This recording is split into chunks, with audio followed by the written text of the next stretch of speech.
तो कांग्रेस अध्यक्ष के कड़े रुख के बाद गहलोत गुट के विधायकों के तेवर नरम पड़ते जा रहे हैं। एक के बाद एक कई विधायक अब खुलकर बोलने लगे हैं कि आलाकमान का हर फैसला मंजूर होगा। कांग्रेस विधायक दिव्या मदेरणा ने शांति धारीवाल के बयान की आलोचना कर दी है। मदेरणा इस वक्त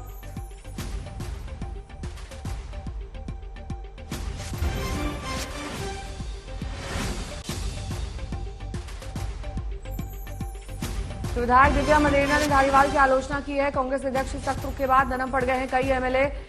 शरद कुमार हमारे सहयोगी इस वक्त सीधे जयपुर से हमारे साथ जुड़ रहे हैं। शरद, देखिए अब थोड़ा सा पासा पलटता और गेम बदलता हुआ दिखाई दे रहा है। जब अब सीधे आला कमान ने नाराजगी जाहिर की तो कई एमएलए पलट गए।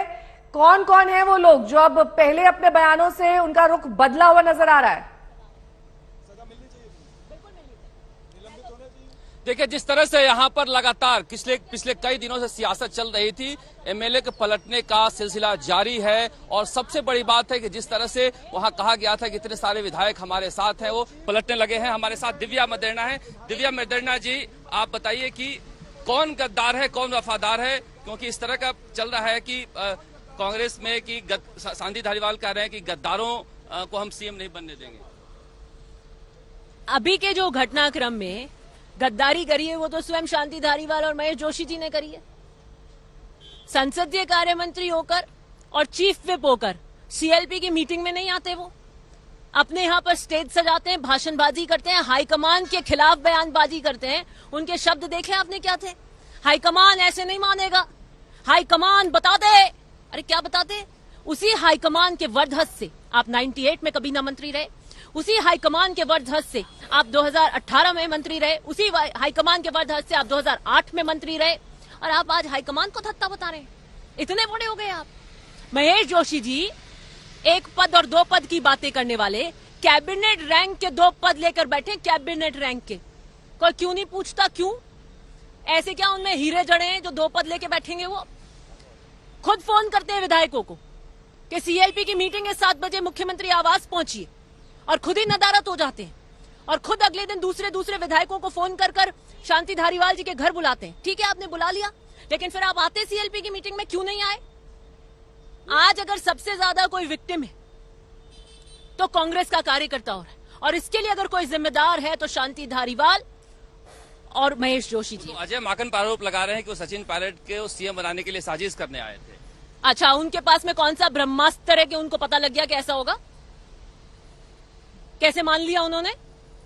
आप मिले ही नहीं, आप आला कमान का प्रस्ताव पारित करने को तैयार ही नहीं, 1 to 1 विधायकों को आप मिलने नहीं देना चाहते, बाड़ाबंदी करके आप बैठ गए। अब विधायकों के पास जाइए, आप मीडिया ट्रायल करिए, एक विधायक के घर पहुंच जाइए आप कैमरा मीडिया लेकर।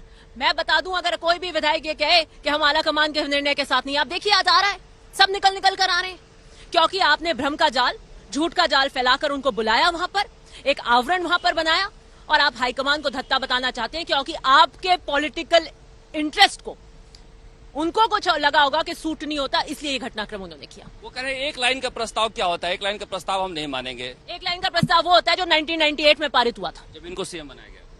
नहीं तो तीनों टाइम ही सीएम तो मुख्यमंत्री जी बने थे, बट 1998 में एक लाइन का प्रस्ताव पारित हुआ था, वही होता है 1998 वाला एक लाइन का प्रस्ताव। 1998 में क्यों मान्य था? हमने पिया था जहर का घूंट, और ऐसा जहर का घूंट पिया था कि उसकी कड़वाहट राजस्थान के किसान की आत्मा में आज तक है, लेकिन उफ नहीं करते, उफ नहीं करते। 2008 के अंदर यही जहर का घूंट सीपी जोशी जी ने पिया था, लेकिन उफ नहीं करी उन्होंने। 2018 में यही जहर का घूंट सचिन पायलट जी ने पिया, उफ नहीं करी। आज उसी 1 लाइन के रेजोल्यूशन से शांति धारीवाल जी को क्या तकलीफ है? वो तो मुख्यमंत्री की रेस में न कल थे न आज है, एक यूडीएच लेके बैठे। क्यों उनको 1 लाइन रेजोल्यूशन से आज तकलीफ है?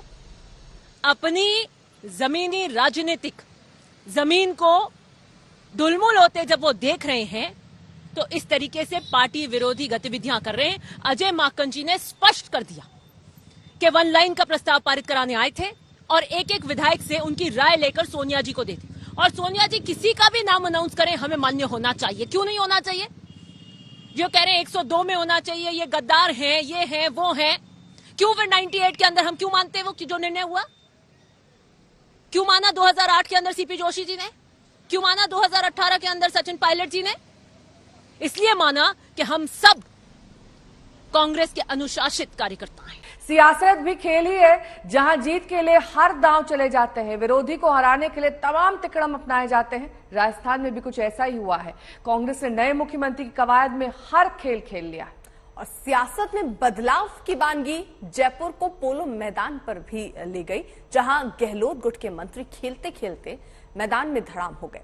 कुछ उसी तरह जैसे दिल्ली की सख्ती के बाद विधायकों के तेवर ढीले पड़ गए।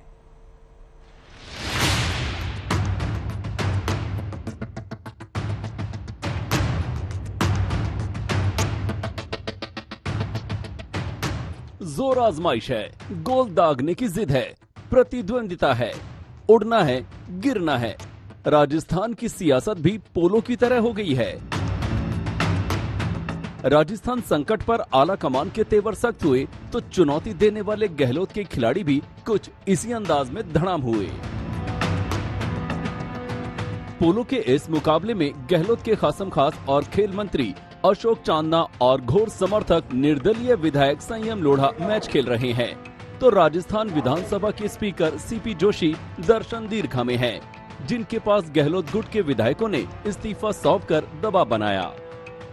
पोलो मैच ये एक अलग चीज है, ये पर्सनल लाइफ का हिस्सा है, वो पॉलिटिकल कमिटमेंट्स का हिस्सा है। दोनों चीजें अलग है। जब मैच के लिए टाइम निकाला जा सकता है, आधे मैचेस मुझे छोड़ने पड़ते हैं जो शेड्यूल्ड मैचेस होते हैं, लेकिन पार्टी का कोई काम होता है, सरकार का कोई काम होता है, तो 50% मैचेस मुझे छोड़ने पड़ते हैं। आप ही के पार्टी के नेता कह रहे हैं कि अनुशासनहीनता हुई है। मैंने पूर्व में कहा कि जो लीडर या जो नेता जो कुछ बोल रहे हैं उसका स्पष्टीकरण आप उनसे पूछें। रविवार को जब कांग्रेस अध्यक्ष के भेजे पर्यवेक्षक नए सीएम पर विधायकों की रायशुमारी करना चाहते थे, तो गहलोत गुट के करीब 70 विधायक बस में सवार होकर इस्तीफे का खेल खेलने विधानसभा अध्यक्ष सीपी जोशी के घर जा पहुंचे थे। सब गहलोत के लिए हुंकार भर रहे थे, सब अपनी शर्तें बता रहे थे, सब पायलट को किसी भी कीमत पर स्वीकार करने को तैयार नहीं थे। वो ये कह रहे हैं कि ये जो 102, 108 एमएलए हैं, इनमें से किसी एक को 17 तारीख के बाद मीटिंग हो, हमारी भावना सुने, उसके बाद कोई फैसला करें, ऐसे नहीं। इनमें से एक को बना दे किसी को सीएम। हाँ बना दो, कौन मना कर रहा है? उनमें से नहीं। ये बात जो सच है वो है। रात भर का जोश सुबह तब ठंडा पड़ गया जब कांग्रेस अध्यक्ष ने कड़ा रुख अपना लिया, इस्तीफे को अनुशासनहीनता बता दिया, तीनों शर्तों को खारिज कर दिया। 102 विधायक माकन साहब के साथ होटल में ठहरे हुए थे, बीजेपी के षड्यंत्र का जवाब देने के। कहा मैं उनको नहीं सुनता, आते तो सही मेरे पास। तो कब मना कर रहे हैं? माकन साहब यदि नहीं तो माकन साहब खुद चले जाते। माकन साहब भी तो हमारे बड़े भाई हैं, नेता हैं, प्रभारी हैं, और जब वो गए तो हम उनसे मिलके आए ना। कल जब वो माकन साहब वहां थे तो माकन साहब से मिलने मैं होटल में गया हूं, मेरियट में, मैं मिलकर आया हूं, डोटासरा जी मिलकर आए हैं, सीएम साहब गए, मैंने खुद ने माकन साहब से बात की, खड़गे साहब से बात की। गांधी परिवार के नाम पर जान देने को तैयार है हम लोग। और सुनिए, राहुल जी आज पैदल चल रहे हैं, देश में माहौल बन रहा है। राहुल जी जब महंगाई और गरीबी के खिलाफ आह्वान करेंगे फिर जाएंगे खून बहाने के लिए। फिर तो गहलोत खेमे के विधायकों की लाइन लग गई। कई विधायक खुलकर कहने लगे कि आला कमान के फैसले के साथ हैं। सुर बदल गए। इस्तीफे का खेल खेलने वाले आला कमान के फैसलों को सिर आंखों पर बिठाने लगे। वहाँ एक कागज पे साइन करवा रहे थे, वो हमने पढ़ा नहीं कि कौन सा कागज था, लेकिन वो कागज पे साइन करवा रहे थे कि सब लोग कागज पे साइन करें। आप लोगों क्या आपत्ति वहाँ पर सचिन पायलट से है? नहीं, हमें कोई आपत्ति नहीं है सचिन पायलट से। सूचना सिर्फ इतनी दी गई थी कि सीएलपी की मीटिंग है, अधिकृत ऑब्जर्वर्स कांग्रेस प्रेसिडेंट के वहाँ भेजे में आपको विधायक दल में आना है, और न कोई एजेंडा स्पष्ट नहीं किया। गहलोत साहब का पक्ष में तो नहीं दिखाया, बस लिखा नहीं लिखा मेरे को ध्यान नहीं, मतलब लेट गई थी। चिट्ठी पढ़ा था आपने? नहीं पढ़ा। तो सिग्नेचर करा लिया गया? नहीं, मेरे को ध्यान नहीं। कुछ लोग कहते हैं कि नहीं, कोई कर दिया कोई कौन कर, कोई जरूरी नहीं, सभी कर दिया। जयपुर की लड़ाई पर अब दिल्ली में सुनवाई होनी है। रिपोर्ट पर फैसला होगा, अनुशासन तोड़ने पर एक्शन होगा, पर्दे के पीछे से खेल खेलने वालों तक भी संदेश जाएगा। जाहिर है कि पिक्चर अभी बाकी है। कांग्रेस का द ग्रेट पॉलिटिकल ड्रामा जो यहाँ से शुरू हुआ था उसकी सुबह हुई नहीं। सुबह होते होते कांग्रेस आला कमान ने अपना रुख कड़ा कर लिया कि गहलोत गुट के बागियों से किसी भी तरह का कोई समझौता या रायशुमारी नहीं होगी, क्योंकि उन्होंने अनुशासनहीनता की है। ऐसे में अब पूरा मामला कांग्रेस आला कमान के पास है, जहां पर सोनिया गांधी को ब्रीफ कर दिया गया है और फैसला लिया जाना है कांग्रेस के राजस्थान के भविष्य को लेकर। कैमरामैन शर्मा के साथ शरद कुमार, जयपुर, आज तक।